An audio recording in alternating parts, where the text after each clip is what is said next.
வணக்க மக்களே, நான் உங்கள் மது கோப்பாசையிலிருந்து. இன்று நம்மோடு அரசியல் கலந்துரையாடுவதற்காக தோழர் திரு தியாகு அவர்கள் நம்மோடு இணைந்திருக்கிறார். சார் வணக்கம் சார். சார், இன்னைக்கு 3 முக்கியமான மசோதாக்கள் நாடாளுமன்றத்தில் தாக்கல் செய்யப்பட்டு விட்டது. முதல்ல அவங்க கேள்வி கேட்கும் பொழுது பாஜக தரப்பிலிருந்து வரக்கூடிய பதில் அப்படிங்கிறது, நீங்கள் மகளிர்கள் அதிகாரம் பெறுவதை வேணாம்னு நினைக்கிறீங்களா அப்படிங்கிற மாதிரியாகவே தொடர்ந்து விமர்சனம் வருது. அது பாஜகவின் குரலாக மட்டும் இல்லாம தமிழ்நாட்டின் எதிர்க்கட்சி தலைவரும் அதையே தான் சொல்றாரு. இது தொடர்பு உங்களுடைய பார்வை என்னங்க சார்? பெண்களுக்கான இடஒதுக்கீடு இந்த கருத்துக்கு அநேகமா இந்தியாவில் எந்த கட்சியும் எதிராக இல்லை. ஒரு சில கட்சிகள் கடந்த காலத்தில் எதிர்ப்பு தெரிவித்த போது இது பிற்படுத்தப்பட்டோருக்கான இடஒதுக்கீட்டை பாதிக்கும் என்று சந்தேகம் தெரிவித்தாங்க. இல்ல, சமூக நீதிக்கான கோரிக்கைகள் ஒன்றுக்கொன்று முரணானதல்ல, அவங்க பெண்களும் பிற்படுத்தப்பட்டோருடைய நிலையில் தான் இருக்கிறாங்க, எனவே எல்லாருக்குமான இடஒதுக்கீடு வேணும். பிற்படுத்தப்பட்டோர் இடஒதுக்கீட்டில் எந்த விதமான பாதிப்பும் இல்லாமலே அதில் 33 விழுக்காட்டை பெண்களுக்கு தர முடியும் என்று விளக்கம் தரப்பட்டது. இந்த நிலையில் பெண் சமத்துவத்தில் நம்பிக்கை இல்லாத, பெண்களை அடிமைகளாக கருதக்கூடிய ஒரு கோட்பாட்டை கடைபிடிக்கிற ஒரு கட்சி நாங்கள் பெண்களுக்கு இடஒதுக்கீடு கொடுப்பதற்காக நிற்கிறோம்னு சொல்றது ஒரு ஏமாற்றம். ஏற்கனவே இதற்கான சட்டத்திருத்தம் நிறைவேற்றப்பட்டுருச்சு. ஆனா அப்பயே என்ன பண்ணாங்கன்னா, நாடாளுமன்ற உறுப்பினர்களின் எண்ணிக்கையை அதிகப்படுத்திய பிறகு கொடுக்கறதுன்னு சொன்னாங்க. ஏன் இப்ப இருக்கிற எண்ணிக்கையில கொடுத்தா என்ன? இந்திய குடியரசு என்று ஒன்று அறிவிக்கப்பட்டு 75 ஆண்டுகளாகியும் பெண்களுக்கான இடஒதுக்கீடு என்பது ஒரு கனவாகவே இருக்கு. அதை மேலும் தள்ளி போட வேண்டும் என்ற அவசியம் இல்லை. ஆட்சியாளர்கள் விரும்பினால் சென்ற நாடாளுமன்ற தேர்தலில் இதை செய்திருக்கலாம். தமிழ்நாடு போன்ற மாநிலங்களில் உள்ளாட்சி அமைப்புகள்ல பெண்களுக்கு இடஒதுக்கீடு வழங்கப்பட்டது. 33 விழுக்காடு அல்ல, 50 விழுக்காடு கொடுப்பதா இருந்தாலும் கொடுக்கலாம், அதுக்கு யாரும் தடை இல்லை. ஆனால் இதை வேறொன்றோடு முடிச்சு போடுது, இதை இன்னொன்றோடு ஒரு இணைத்து தங்களுடைய இயலாமையை மறைப்பதற்கு அல்லது தங்களுடைய கொடுஞ்செயலை மறைப்பதற்கு பெண்களுக்கு பின்னால் போய் பதுங்கிக் கொள்கிறார்கள் என்பதுதான் என்னுடைய. அப்படிதான் நம்ம இதை பார்க்கிறோம்.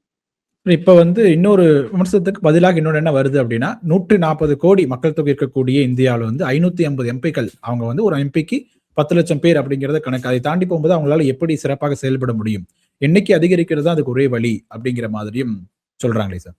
எண்ணிக்கை அதிகரிக்க வேண்டாம்னு நம்மளும் சொல்லல. எண்ணிக்கை கடந்த காலத்துல அதிகரிக்கப்பட்டது. 1950 இந்தியா ஒரு குடியரசாக அறிவிக்கப்பட்ட போது மக்கள் தொகை 36 கோடி. அன்னைக்கு நாடாளுமன்ற உறுப்பினர்கள் தொகை 489. 60 44 கோடி மக்கள் தொகை. நாடாளுமன்ற உறுப்பினர்கள் 520 பேர். 1970 54.8 கோடி, கிட்டத்தட்ட 55 கோடி மக்கள் தொகை. நாடாளுமன்ற உறுப்பினர் இப்ப இருக்கிற இந்த 543. இந்த 543 நிக்குது. இதை உயர்த்தலாம், உயர்த்தக்கூடாதுன்னு நம்ம சொல்லலாம். அதிக எண்ணிக்கையில வரட்டும். இப்ப ஏற்கனவே நாடாளுமன்ற கட்டடம் கட்டுகிற போது 888 இடம் வச்சு கட்டி இருக்கிறாங்க. இப்ப இந்த சம்சத் பவனா ஏதோ ஒரு பேர்ல கட்டினாங்க, புதுசா கட்டினாங்க. அந்த நாடாளுமன்ற கட்டடத்துல நீங்க 850 பேர் வரைக்கும் இடம் கொடுக்கறதா வச்சுக்கணும். மாநிலங்களுக்கு ஒரு 815, அப்புறம் ஒன்றிய ஆட்சி புலங்களுக்கு என்று கொடுக்கலாம். இங்க கேள்வி எண்ணிக்கையை உயர்த்துவதை பற்றியதே அல்ல. பெரிய நாடுகள்ல, சீனா போன்ற பெரிய நாடுகள்ல 2878 நாடாளுமன்ற உறுப்பினர்கள் சீனாவில். இப்ப நாடாளுமன்றங்கள் கூடி இருக்கு. அதனால மக்கள் தொகைக்கு ஏற்ப நாடாளுமன்ற உறுப்பினர் தொகையை கூட்டுவதில் பிரச்சனையே இல்லை. எங்க பிரச்சனை வருது? India that is Bharat shall be a union of states. இது மாநிலங்களின் ஒன்றியம். அந்த மாநிலங்கள் எப்படி அமைக்கப்பட்டிருக்கு? மொழிவழி மாநிலங்களாக அமைக்கப்பட்டது. அப்ப என்ன பொருள் இதற்கு? சமூக அறிவியல் கண்ணோட்டத்துல இந்த ஒவ்வொரு மாநிலமும் ஒரு தேசிய இனத்தை குறிக்கும். அப்ப இது மாநிலங்களின் ஒன்றியம் என்றால் தேசிய இனங்களின் ஒன்றியம். அன்னைக்கு சோவியத் ஒன்றியத்தை பார்த்துதான் இதெல்லாம் செய்யப்பட்டது. அப்ப அங்க எப்படி ஒரு நிலை இருக்கோ அது போல இங்கு இல்ல எல்லா தேசிய இனங்களுக்கும் நிகர்மை அல்லது சமத்துவம் கொடுக்கக்கூடிய ஒரு அவை இருக்கணும். இப்ப அமெரிக்காவில் செனட் இருக்கு. அமெரிக்காவுல வந்து எத்தனை மாநிலம் இருக்கோ ஒவ்வொரு மாநிலத்துக்கும் நம்ம தான் மாநிலங்கிறோம், அவங்க நாடுன்னு சொல்றாங்க. யுனைடெட் ஸ்டேட்ஸ் ஆஃப் அமெரிக்கான்னா அமெரிக்க ஐக்கிய நாடுகள். ஒவ்வொரு நாட்டுக்கும் 2 உறுப்பினர். அவங்க வந்து 40 மாநிலம்னா 80, இன்னைக்கு 50 இருக்காங்கன்னா 100. இப்ப மிகப்பெரிய நியூயார்க்குக்கும் 2 பேர் தான், ஹவாய் தீவுக்கும் 2 பேர் தான், அலாஸ்காவுக்கும் 2 பேர் தான். அந்த செனட் எனப்படுகிற மேலவையில் எந்த முடிவும் ஏற்றுக்கொள்ளப்பட்டால்தான் அது அரசு முடிவாக மாறும். இங்க அப்படி ஒரு ஏற்பாடு இருக்கு.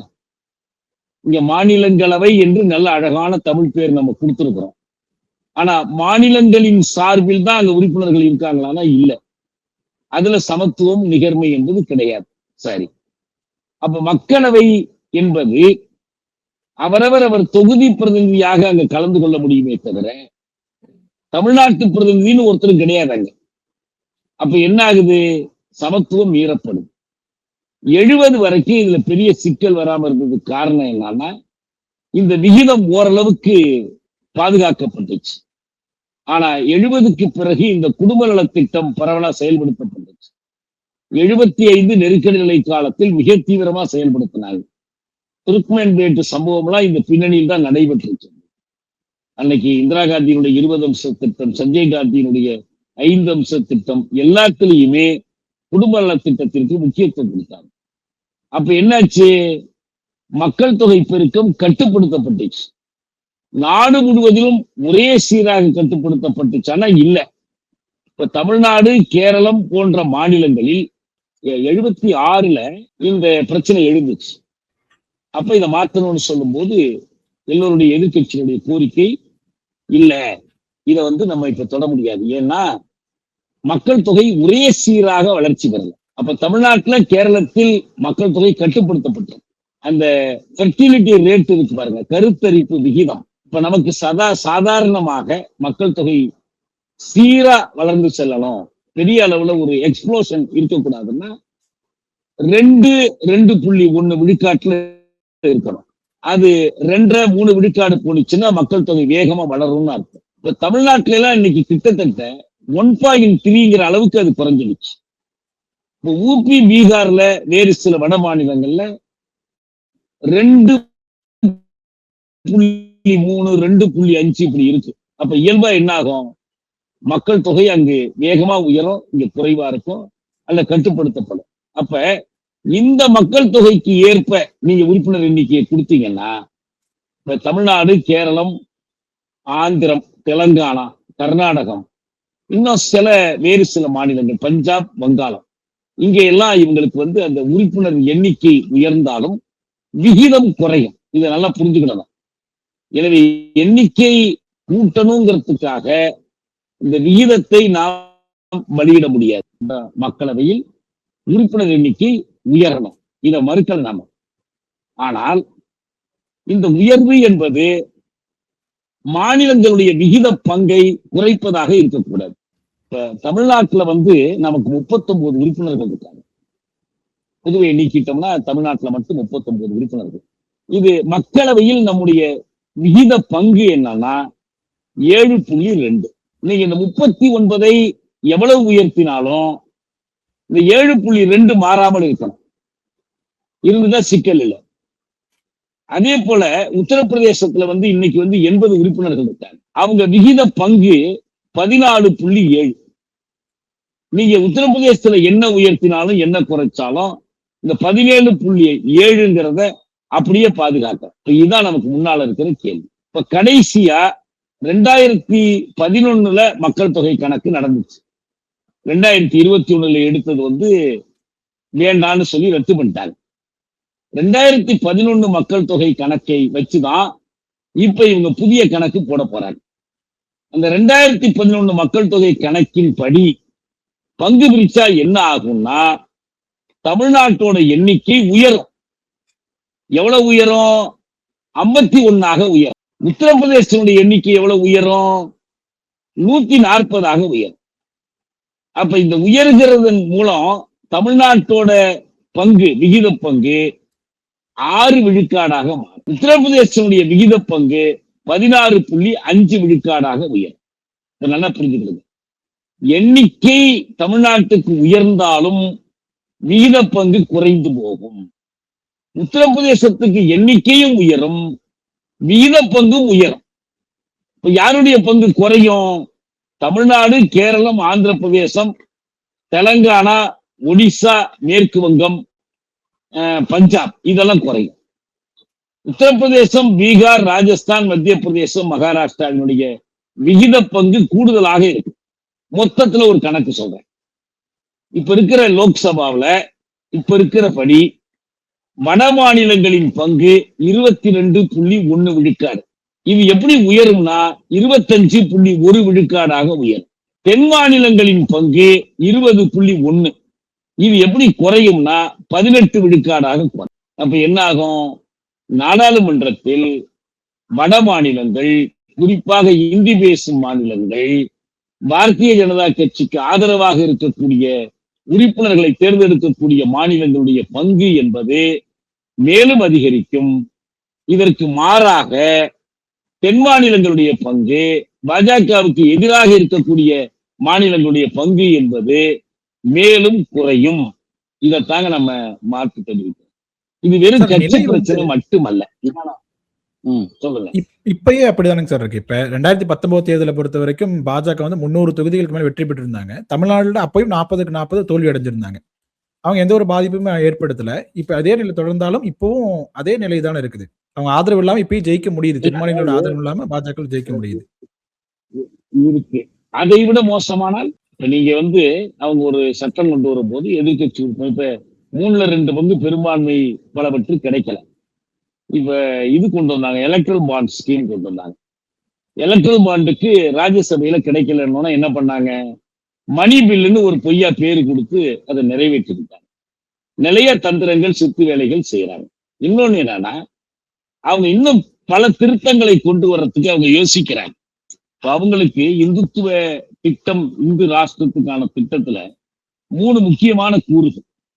1, பாபர் மசூதி எடுத்து ராமர் கோயில் கட்டுறது, அதை செஞ்சு முடிச்சுட்டாங்க. 2, காஷ்மீருக்கான 370 சிறப்பு சிவில் சட்டம் என்ற ஒரு திட்டம் இருக்கு. நம்ம 51ஆக உயரும் போது அவங்க 140ஆக உயர்ந்துருவாங்க. பீகார்ல இப்ப 40ற்கு இது உயர்ந்து 70 இவ்வளவு மோசமான, அதாவது இப்ப இருக்கிறது ஏற்றத்தாழ்வு தானே நீங்க கேட்கிறீங்க. ஆமாம், இதை விட இந்த ஏற்றத்தாழ்வு மோசமாயிடுமே. இப்பயே நமக்கு தமிழ்நாடு ஒரு சட்ட திருத்தத்தை கொண்டு நிறைவேற்ற முடியாது. இந்த தமிழ்நாடு இந்திய எதிர்ப்பு போராட்டத்தை நடத்திய ஒரு மண். 17வது இந்திய அரசமைப்பு சட்டத்தினுடைய 17வது பகுதியை எரிச்சோம், அதை எதிர்த்தெல்லாம் போராடணும். ஆனா ஒரே ஒரு திருத்தம் கூட நம்ம இதுல சாதிக்கவே முடியல. ஏன் முடியல? நாங்க சொல்றோம், நீங்க ஒரு 39 அல்லது 40 உறுப்பினர்களை வைத்துக் கொண்டு 543 பேர் இருக்கிற சபையில எதை செய்ய முடியும்? முடியாது. 543 பேர் இருக்கிற சபையில உங்களால செய்ய முடியாதுன்னா 850 பேர் இருக்கிற சபையில மட்டும் எப்படி செய்ய முடியும்? நியாயம். அப்ப நம்ம இதை விட மோசமாகுமே தவிர இப்ப இருக்கிறதும் மோசம்தான். அதுக்குதான் நம்ம என்ன தீர்வு சொல்றோம்? எல்லா தேசிய இனங்களுக்கும் சமத்துவம் கொடுக்கக்கூடிய அமெரிக்க செனட் மாதிரி, கடந்த காலத்துல சோவியத் யூனியன்ல லெனின் ஏற்படுத்திய மாதிரி ஒரு சோவியத் ஆஃப் நேஷனாலிட்டிஸ் அவர் ஏற்படுத்தல. எல்லா தேசிய இனங்களுக்கும் சமத்துவம் கொடுக்கக்கூடிய ஒரு மேலவை இங்க இருக்கணும். நமக்கு நாடாளுமன்ற உறுப்பினருடைய தொகை என்பது வெறும் மக்கள் தொகையோடு மட்டும் தொடர்புடையதா இருக்க முடியாது. இருக்க முடியும்னா ஒரு கேள்வி எழுது. என்ன கேள்வி? இந்திய அரசமைப்பு எப்படி உருவாக்கப்பட்டது? மன்னராட்சியுடைய பிரதிநிதிகள்லாம் கொண்டு உட்கார வச்சாங்க. இந்த ஒவ்வொரு கான்ஸ்டியூவன்ட் யூனிட்ஸ் இருக்கு பாருங்க, அரசமைப்புல அங்கம் வைக்கக்கூடிய பிரிவுகள், அவங்களுக்கு சமத்துவம் இல்லை, அவர்களுக்கு பிரிந்து போக உரிமை இல்லை, அவர்கள் அவரவர் மொழிக்காக வாதிட முடியல. அப்படி ஒரு அரசமைப்புக்கு, ஜனநாயகத்திற்கு புறம்பான வழிமுறைகளில் நிறைவேற்றப்பட்ட அரசமைப்பு தான் இது. அன்னைக்கு அம்பேத்கர் இதை சுட்டி காட்டினார். பெரியார் இது பற்றி கேள்வி கேட்டார். நாங்க எப்படி, எங்களுக்கு சமத்துவம் இல்லை, எங்களுக்கு உரிமை இல்லை, எங்கள் பிரதிநிதிகளுக்கு இடம் இல்லாம எப்படி ஒரு அரசமைப்பு எங்கள் மீது திணிக்கிறீங்கன்னு கேட்டார். சரி, இப்ப அது ஒரு எழுதப்படாத ஒப்பந்தம், இந்தியாவுக்கு நமக்குமான ஒரு எழுதப்படாத ஒப்பந்தம். இத்தனை ஆண்டுகள் ஓடிடுச்சு. இப்ப நீங்க இப்படி நம்பிக்கை துரோகம் பண்ணி ஒரு மொழியா ஒப்பந்தம், ஒரு டாசிட் அண்டர்ஸ்டாண்டிங் மீறி நீங்க உங்க விருப்பத்துக்கு மாற்றம் செய்தால் நம்ம மக்கள் என்ன யோசிக்க வேண்டி வரும்? இந்த ஒப்பந்தம் முதல்ல செல்லுமாங்கிற கேள்வி கேட்கணும். நான் உங்கள்கிட்ட கேட்கிறேன், ஏன் கச்சத்தீவு இலங்கைக்கு சொந்தம்னு சொல்றோம்? ஒப்பந்தம் போட்டு இலங்கைகிட்ட கொடுத்துட்டீங்கல்ல, ரைட்டு. தமிழ்நாடு எந்த ஒப்பந்தத்தின் மூலம் இந்தியாவோடு இணைக்கப்பட்டது? யார் எழுதி கொடுத்தது? நீங்க வச்சீங்கன்னு யாருங்க தமிழ்நாட்டை உங்களுக்கு கொடுத்தது? இப்ப அமித்ஷா சொல்றாருல, நாங்க இங்க வந்து உங்களை எல்லாம் யாரெல்லாம் குடிமக்கள் இல்லைன்னு நாங்க ஆராய்வோங்கிறாருல, அவருக்கு அந்த உரிமையை யாரு கொடுத்தது? அவரு எப்ப தமிழ்நாடு ஏற்றுக்கொண்டது அவருடைய ஆட்சியை? அவரும் இல்ல, தனிப்பட்ட ஒரு நான் சொல்லல. தில்லி ஆதிக்கத்தை தமிழ்நாடு எந்த ஒப்பந்தத்தின் மூலம், எந்த சட்டத்தின் மூலம் ஏற்றுக்கொண்டது? இந்திய அரசமைப்பு சட்டத்தினுடைய 3வது உறுப்பு என்ன சொல்லுது? நீங்க மாநிலங்களை நாங்க விருப்பம் போல் கலைக்கலாம், பேரை மாத்தலாம், உடைக்கலாம், இணைக்கலாம். Destructibility of the states, indestructibility of the union. ஒன்றியத்தை ஒரு நாளும் மாற்ற முடியாது, அழிக்க முடியாது. ஆனா மாநிலங்களை விருப்பம் போல் அழிக்கலாம். ஏன்னா ஏற்கனவே RSS ஒரு திட்டம் வச்சிருக்கிறாங்க, மாநிலங்களை கலைச்சிட்டு ஜன்பத் மண்டலங்களை உருவாக்குவது என்று. நீங்க இதை அனுமதிச்சால் அடுத்தடுத்து அதைத்தான் செய்யும். அப்ப இதை எதிர்த்து முறியடிப்பதன் மூலமாகத்தான் இப்ப இருக்கிற நிலைமையாக தக்க வைத்துக் கொள்ள முடியும். இதுக்கு மேல மாற்றம் வரணுங்கிறது அடுத்த செய்தி. ஆனா இதுவும் போயிடும்னு சொன்னால் அப்ப நம்ம வந்து நமக்கு ஒரு நம்பிக்கை துரோகம் இந்தியா செய்யுதுன்னு அர்த்தம். இப்ப நம்பிக்கை துரோகத்தை எதிர்த்து நடத்த வேண்டிய ஒரு போராட்டமா இது. இது ஒரு சோசியல் கான்ட்ராக்ட். இந்திய அரசு என்பது ஒரு சோசியல் கான்ட்ராக்ட். அந்த கான்ட்ராக்டை நீங்க மீறினீங்கன்னா அப்ப புதுசா ஒரு கான்ட்ராக்ட் பண்ணுங்கன்னு கேட்கிற நிலைமைக்கு நம்மளை தள்ளி விடுறாங்கன்னு. சார், இப்ப வந்து எதிர்க்கட்சிகள் முன்பு இருக்கக்கூடிய வாய்ப்புகள் என்னெல்லாம் சார்? இப்ப அரசியலமைப்பு திருத்தணும் அப்படின்னா 136வது சட்ட திருத்தம் பண்ணணும் அப்படின்னா 3/2 பங்கு உறுப்பினர்களுடைய ஆதரவு தேவை. பாஜக அந்த பலம் இல்ல. அப்படி இருக்கும் பொழுது என்ன நடக்கும் சார் இப்ப நாடாளுமன்றத்துல? இப்ப காஷ்மீர் தொடர்பான 370வது சட்டப்பிரிவை இன்னைக்கும் அரசமைப்பு சட்டத்தில் அது இருக்கு. ஏன்னா அரசமைப்பு சட்டத்துல திருத்தம் கொண்டு வந்து அதை நீக்கல. ஒரு நாடாளுமன்ற திருத்தம் மூலமா அதை செயலிழக்க செய்தார்கள். 370ஐ செயலிழக்க செய்வதா இருந்தா அதுக்குன்னு சில சட்ட வழிகள் இருக்கு. ஒரு கான்ஸ்டியூஷன் அமெண்ட்மெண்ட் கொண்டு வரணும். காஷ்மீருடைய கான்ஸ்டியூண்ட் அசம்பிளியில தீர்மானம் போடணும். அந்த கான்ஸ்டியூண்ட் அசம்பிளி கேட்டுக்கொண்டதான் இங்க கொண்டு, அது எதுவுமே செய்யல. ஏன்னா காஷ்மீர்ல கான்ஸ்டியூண்ட் அசம்பிளி இல்ல. காஷ்மீர் சட்டசபையை கேட்கலாம்னா அதுவும் இல்லை. காஷ்மீர்ல தேர்ந்தெடுக்கப்பட்ட அரசு இருக்குமா? அதுவும் இல்லை. அப்ப என்ன பண்ணாங்க? மாநில ஆளுநரை வச்சு ஒரு கடிதம் எழுத சொன்னாங்க. அதை வச்சு நீக்கினாங்க. உச்ச நீதிமன்றம் என்ன சொல்லிச்சுன்னா, நீங்க 370ஐ நீக்கியதெல்லாம் சரிதான், ஆனால் இந்த நீக்கிய முறை ஒரு கள்ளத்தனமான முறை. Surreptitious way of doing this, neutralising 370. இது உச்ச நீதிமன்றத்தினுடைய வாசகம். ஆனால் இந்தியாவுல காஷ்மீரை கொண்டு வந்து கலக்கணுங்கிற உங்க நோக்கத்துக்காக நாங்க அதை ரத்து பண்ணாம விட்டுருவோம். நீங்க சீக்கிரமா மாநில தகுதி ஏற்படுத்தி கொடுக்கணும், அங்க தேர்தல் நடத்தணும். இதெல்லாம் யார் சொன்னா? உச்ச நீதிமன்றம் சொன்னிச்சு. இந்திய அரசு என்ன சொன்னிச்சு? விரைவில் நிச்சு. இந்த விரைவிலுக்கு என்னங்க அர்த்தம்? இதுவரை நடக்கல. அப்ப பிஜேபி கான்ஸ்டிடியூஷனை கூட கான்ஸ்டிடியூஷனலா கையாளாது. இதுக்கு என்னென்ன திருத்தனங்கள் பண்ணணுமோ அத்தனையும் பண்ணும். அதனால இது என்ன செய்ய போறாங்க நமக்கு தெரியாது. ஆனால் இதன் மூலமாக ஒரு குழப்பத்தை உண்டு பண்ணுவாங்க. காங்கிரஸ் இதை எதிர்க்குது. நேற்று ராகுல் எதிர்த்திருக்கிறாரு, மல்லிகார்ஜுன கார்கே எதிர்த்திருக்கிறார். ரைட்டு. என்ன பண்ணுவாங்க தெரியுங்களா? வடநாட்டுல போய் பார்த்தீர்களா, உங்கள் நாடாளுமன்றத்துல நம்ம இந்திக்காரர்கள் அதிகப்படுவதை காங்கிரஸ் எதிர்க்கிறது, தனிமைப்படுத்துவாங்க. இப்ப இந்த இந்தி மாநிலங்களில் அதிகப்படுத்தினால் இந்துக்கள் அதிகமா இடம்பெறுவார்கள். ஏன்னா இப்பயே பாஜகவுல முஸ்லிம் உறுப்பினர்களே கிடையாது. இதை இந்துக்கள் ஆட்சி ஏற்படுவதை முஸ்லிம்கள் சார்பில் நின்று இந்த எதிர்கட்சிகள் தடுக்கின்றன. இந்த பிரச்சாரம் பண்ணுவாங்க. அவங்களுடைய மதவாத அரசியல், வகுப்புவாத அரசியல், ஜாதிய அரசியலுக்கு இதை பயன்படுத்தி கொண்டு அரசியல் பிரச்சாரம் செய்யும். ஆக அவங்களுக்கு உண்மையிலேயே சட்டம் திருத்தணுங்கிறதுக்கு அவசரமே இல்லை. அவங்க அவசரம் பூராவுமே இந்த பாலிடிக்ஸ் ஆஃப் போலரைசேஷன் இருக்கு பாருங்க, மக்களை மத அடிப்படையில் பிரிக்கிற அந்த அரசியல், அதற்கு இதை பயன்படுத்துவாங்க. அதை எதிர்த்துதான் எதிர்கட்சிகள் போராட வேண்டிய கட்டாயம். எதிர்க்கட்சிகள் கொடுக்கக்கூடிய குரல்லே ரொம்ப வலுவான குரலாக தமிழ்நாட்டில் இருந்த குரல் தான் போயிட்டு இருக்கு. இது நகலை எரிப்பதா இருக்கட்டும், கருப்பு கொடி போராட்டமா இருக்கட்டும். இப்ப என்ன சொல்லிடுறாங்க அப்படின்னா, நேரடியா பாஜகவை எதிர்த்தாதான் தமிழ்நாட்டுல திமுகவால் அரசியல் பண்ண முடியும். அதனாலதான் இது மாதிரி தொடர்ந்து பண்றாங்களே தவிர வேற ஒண்ணும் இதுல இல்ல. அப்படிங்கிற மாதிரி கடந்து போற மாதிரி எதிர்க்கட்சி தலைவரோட பேச்சே இருக்கும்போது இது எப்படி சார் பார்க்கறது? எதிர்க்கிறதுங்கிறது ஒரு நியாயமான காரணத்துக்காக நம்ம எதிர்க்கிறோம். என்னுடைய கருத்துப்படி இந்த எதிர்ப்பு போதுமானது அல்ல.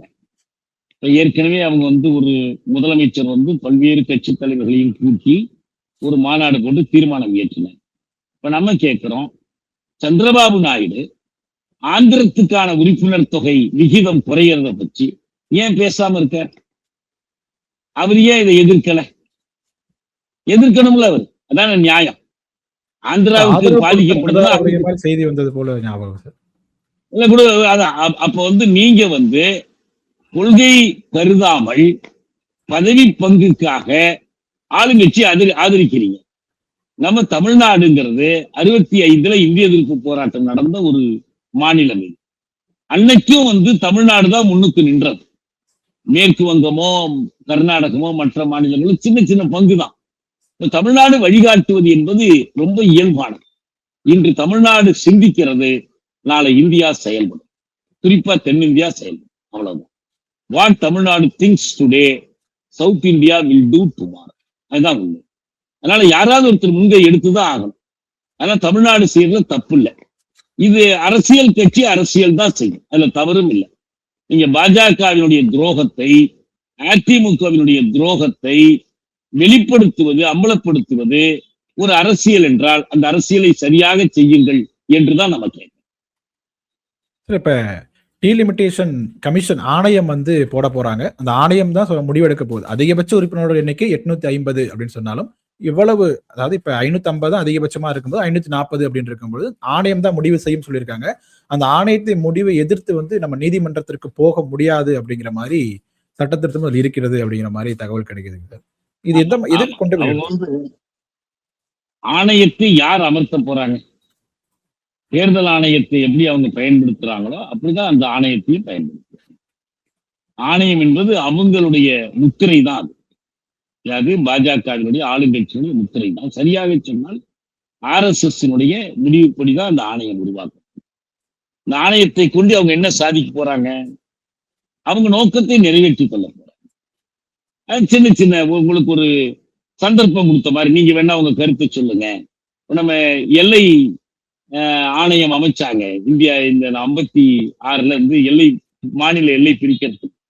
என்ன சாதிக்க முடிஞ்சு? எல்லை ஆணையம் என்பது வேடிக்கை என்னன்னா, மொழிவழி மாநில அமைப்புக்காக ஒரு 3 குழு அமைச்சாங்க. அந்த குழு செஞ்ச வேலை என்ன தெரியுங்களா? ஜவஹர்லால் நேரு, பட்டாபி சீதாராமையா, வல்லபாய் பட்டேல் குழு எவ்வளவு முடியுமோ அவ்வளவுக்கு மொழிவழி மாநிலம் அமைக்காமல் இருக்கிறதுக்கான திட்டங்களை எல்லாம் அவங்க வகுத்து கொடுத்தாங்க. இங்க அதே தான் நடக்க போகுது. அதுக்குதான் ஆணையமே அப்ப அமைச்சாங்க. மக்கள் போராடித்தான் மொழிவழி மாநிலங்கள் அமைக்க வச்சாங்க. 53 ஆந்திரா வந்துச்சு, 56 கேரளம், தமிழ்நாடு, கர்நாடகம் வந்துச்சுன்னா அந்த எல்லை ஆணையம் கொடுத்த முடிவின்படி அல்ல. அந்த முடிவின்படி பார்த்தீங்கன்னா திருத்தணி நமக்கு கிடைச்சிருக்காது. திருத்தணி ஆந்திராவோட போயிருக்கும். பல எல்லைகள் இன்னைக்கும் தமிழ்நாட்டுக்கும் கேரளாவுக்கும் இடையில நூற்றுக்கணக்கான கிலோமீட்டருக்கு எல்லையே வகுக்கப்படாத நிலையெல்லாம் இருக்கு. அதனால இங்க பிரச்சனை இந்த ஆணையம் என்பதெல்லாம் கண் துடைப்பு, ஏமாற்று. அவங்க நோக்கத்தை நிறைவேற்றிக் கொள்வதற்கான ஒரு வழி, பழியை யார் மேலேயாவது போடுறதுக்கான ஒரு முயற்சி. அதுக்கெல்லாம் மக்கள் ஏமாற மாட்டாங்க. நம்ம ஒண்ணுதான் சொல்றோம். தமிழ்நாடு ஒரு ஆணையம் அமைத்தது. எதுக்கு? இந்த மாநில சுயாட்சி பற்றிய ஆணையம். அந்த குழு பரிந்துரை கொடுத்திருக்காங்க. என்ன கொடுத்திருக்கிறாங்க? 100 ஆண்டுகளுக்கு இந்த விகிதத்தை மாற்ற, நாடாளுமன்ற உறுப்பினர்கள் மாற்றப்படும். அது 2126 வரைக்கும் நீடிக்கட்டும். இதுக்கு இடையில என்னென்ன மாற்றங்கள் வருதோ அதை பார்க்கலாம் அப்படின்னு சொல்லியிருக்கோம். அதனால நம்ம பொறுத்திருந்தா பார்க்கணும் என்ன பண்றாங்க. நாடாளுமன்றத்தில் மசோதா தாக்கல் செய்யப்பட்டிருக்கிறது. அடுத்தடுத்த விவாதங்கள் என்ன நடக்குது அப்படிங்கறத நம்ம தொடர்ந்து பேசலாங்க சார். உங்களுடைய நேரத்திற்கும் கருத்து பதிவிற்கும் ரொம்ப நன்றி சார். மிக்க நன்றி.